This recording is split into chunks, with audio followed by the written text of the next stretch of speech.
I don't care how long it takes, as long as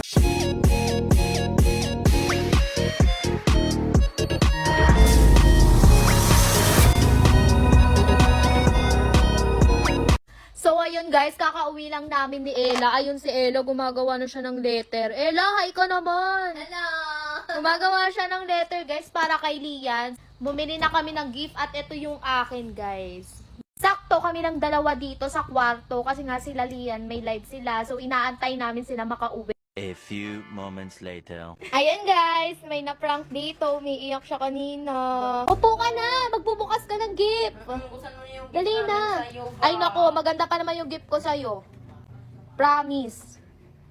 Go na, open mo na yung mga gift mo ba? Tulog siya, pero ginising namin siya. Gumawa kami ng eksena ni Ella para magising to. Kasi ang tagal niya magising guys. Oh, buksan mo isa-isa. Ay, makakasot naman ni Duda. Siyempre, meron kaming regalo dyan, no? Damit yan.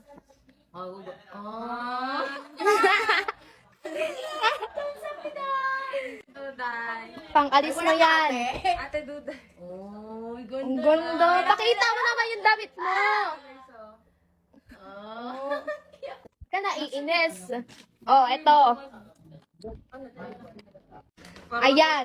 Last gift ko sa kanya. Basta. Kasi makapag storage na kaya ni ganun. Kasi ganun lang. Parang gusto ko manggigil ngayon kay Daddy Rob eh. Buksan mo. Buksan mo.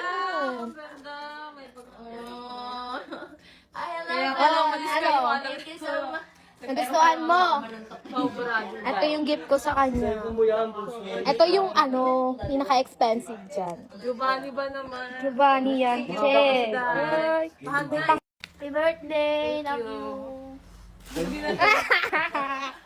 Ay. Sayang yung prank nyo. Di na save.